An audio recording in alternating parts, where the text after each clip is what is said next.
Des freins très simple, on va appuyer ici, on va rentrer les guides, puis on va rentrer le piston, on voit qu'il rentre facilement. On va faire l'autre côté aussi, en haut. Donc on voit que le guide, les guides pins ici, ils travaillent. On voit que le piston il travaille bien. Après ça, c'est pour faire une vérification très rapide. Donc on regarde l'état du disque. Ensuite, on va juste tout simplement enlever un boulon pour regarder les plaquettes, pour faire une belle vérification.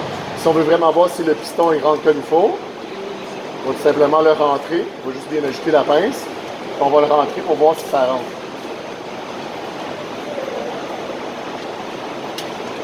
On voit que le piston il rentre facilement. Il n'y a pas de fuite. On regarde les plaquettes, ils travaillent bien. Ce qu'on peut faire après, c'est les enlever une à une, prendre les jauges, puis mesurer l'épaisseur selon la jauge et l'épaisseur de la garniture.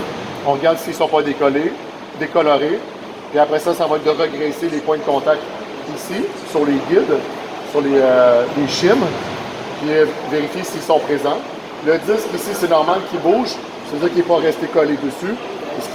Quand on met le pneu ou la roue, ça va tout simplement refixer le disque sur le moyeu. Donc ça, c'est la vérification qu'on va faire sur les freins très rapidement. Donc on va regarder les fuites, s'il n'y a pas quelque chose qui est saisi. C'est tout.